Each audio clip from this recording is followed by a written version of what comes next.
নমস্কার, আমি নিবেদিতা। শুধুই গল্প নিবেদিতা চ্যানেলে আমার সকল শ্রোতা বন্ধুকে স্বাগত জানাই।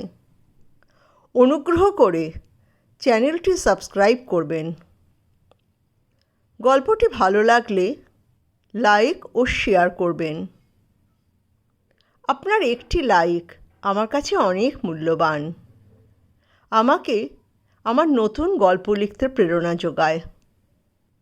আপনাদের অমূল্য মতামত জানাতে অবশ্যই ভুলবেন না। আমার আজকের নিবেদন একটি ছোট গল্প। প্রণাম মা। আসুন গল্পটি শোনা যাক। অনেক দিন বন্ধুদের সঙ্গে বেড়াতে যাওয়া হয় না। সবাই সংসারে ব্যস্ত হয়ে পড়েছে, অথবা বয়সের ভারে একটু অবসন্ন হয়ে যাচ্ছে। আমার সব বন্ধুদের বয়সই তো 60-এর ওপারে। তাই সংসারের কাজ শেষ করে সবাই ক্লান্ত হয়ে পড়ে। তাছাড়া আজকাল সবাই একলা থাকে, মানে দুজন করে, কর্তাগিন্নি।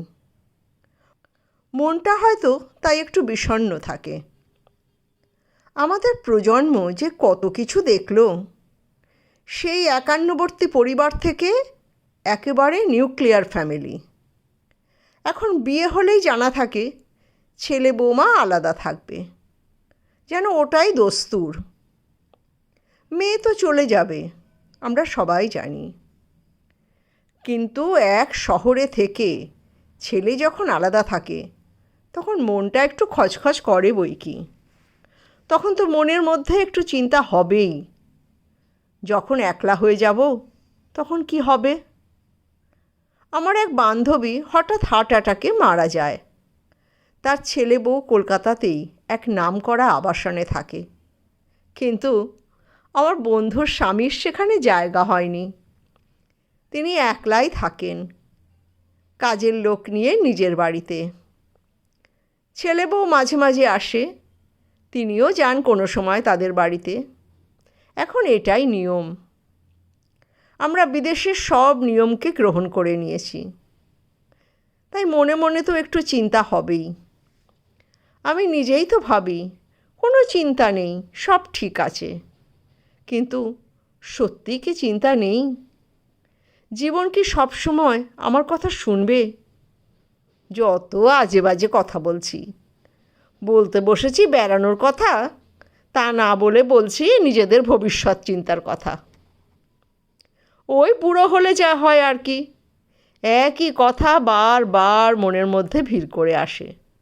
যতই সাজগোজ করো, চুলে রং করো, সুন্দর জামা কাপড় পরো, মনটা তো বুড়োই হয়েছে। তাই একটু বুড়োটে চিন্তা তো থাকবেই।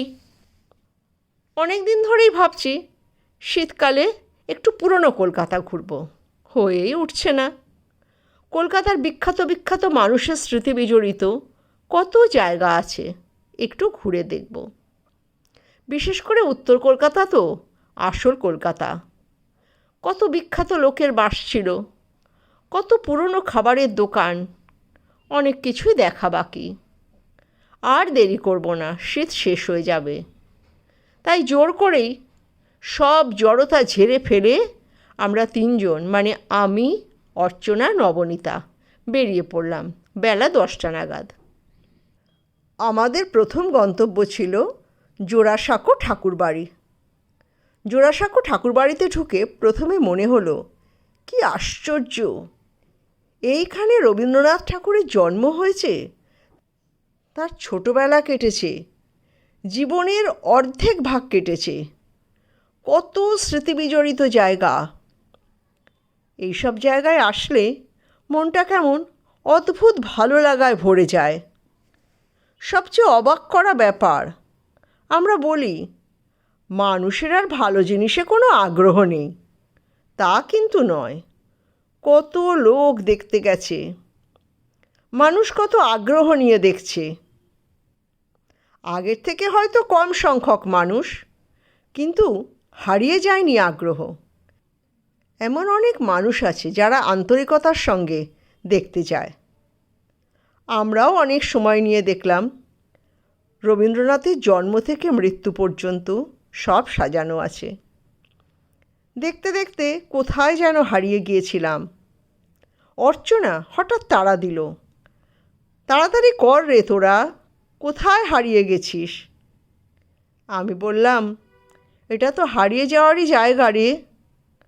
অর্চনা বলল, নে নে চল চল, বেরিয়ে একটু খেতে হবে তো, তারপর আমরা স্বামী বিবেকানন্দের বাড়ি দেখতে যাব। ভিতরে বোধহয় ঢুকতে পারবো না, এখন বন্ধ হয়ে যাবে, আবার 4টের সময় খুলবে। আমাদের তো খাওয়ার পরিকল্পনা আছে। চলতে চলতে একটা বিখ্যাত মিষ্টির দোকানের সামনে দাঁড়ালাম। ওখানে কচুরি, তরকারি আর গুড়ের রসগোল্লা খেয়ে আমরা আবার যাত্রা শুরু করলাম। আমরা যখন স্বামী বিবেকানন্দর বাড়ির গেটে পৌঁছলাম, বন্ধ হয়ে গেছে, আবার 4টের সময় খুলবে। আমরা সামনে থেকে আমাদের প্রণাম জানিয়ে আসলাম। সত্যি কত বড় বড় মনীষী জন্মগ্রহণ করেছিলেন সেই সময়। এখন কেন কেউ হয় না?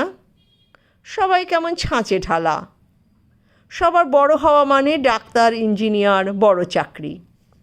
আসলে আমরাই বাচ্চাদের এইভাবে বড় করছি। বড় হওয়া মানে অনেক টাকা আয় করা, এর বাইরে কিছু আমরা ভাবতেই পারি না। নিজের মনেই ভাবছি, ভাবতে ভাবতে গাড়ির দিকে এগোচ্ছি। গাড়িতে উঠে বসলাম, বললাম, বাগবাজার মায়ের বাড়ি যাব। আর এক মহীয়সী নারীর বাসস্থান দর্শন করে আসি। আমাদের বঙ্গভূমি শস্যশ্যামলা হলেও বাঁকুড়া জেলা সাধারণত অভাবগ্রস্ত ও দুর্ভিক্ষপীড়িত অঞ্চল ছিল। কিন্তু শ্রীমার জন্মস্থান জয়রামবাটি গ্রামটি লক্ষ্মীর কৃপালাভ করেছিল। অন্যান্য গ্রাম অপেক্ষা সমৃদ্ধ ছিল। বিভিন্ন শস্যাদিতে সব সময় পরিপূর্ণ থাকত। শ্রীমার পিতৃবংশ মুখোপাধ্যায়রা ওই গ্রামের প্রাচীন অধিবাসী। শ্রীরামকৃষ্ণের সঙ্গে শ্রীমতী সারদামণি দেবীর পরিণয় হয়। বিবাহের সময় সম্পর্কে শ্রীমা বলিতেন, খেজুরের দিনে তার বিয়ে হয়েছিল। তিনি যখন কামারপুকুর যান তখন খেজুর কুড়িয়েছিলেন। তারপর ঠাকুর তখন দক্ষিণেশ্বরে, তাঁর তখন উচ্চাবস্থা। কিন্তু পল্লী গ্রামের লোক অত বুঝতে পারত না। তারা ঠাকুরকে উন্মাদ বলতো এবং শ্রীমাকে বলতো পাগলের স্ত্রী। শ্রীমা মনে খুব দুঃখ পেতেন। তার খুব ইচ্ছা হলো একবার তিনি দক্ষিণেশ্বরে যাবেন ঠাকুরকে দেখতে। মায়ের বাবা শ্রীমাকে নিয়ে চললেন। জয়রামবাটি থেকে দক্ষিণেশ্বর দীর্ঘ পথ। সে আমলে পায়ে হেঁটেই চলতে হয়েছে। পথমধ্যে তিনি অসুস্থ হয়েছিলেন, আবার চলা শুরু করেছেন সুস্থ হয়ে। সুদীর্ঘ পথ পার হওয়ার পর শেষ পথটুকু নৌকা এসে তারা দক্ষিণেশ্বরের ঘাটে নামেন। ঠাকুর তাঁদের সাদর অভ্যর্থনা করেন এবং শ্রীমাকে তাঁর ঘরেই নিয়ে যান। শ্রীমা সারাদিন নহবতে থেকে সংসারের কাজকর্ম করতেন, কিন্তু প্রতি রাত্রে ঠাকুরের ঘরে তাঁর শয্যায় শয়ন করতেন। কিন্তু এ তো সাধারণ দাম্পত্য জীবন ছিল না। তখন ঠাকুরের মন যেমন ঊর্ধ্বলোকে বিচরণ করত, মায়ের মনও তেমনি তার আরাধ্য দেবতাতেই মগ্ন থাকত।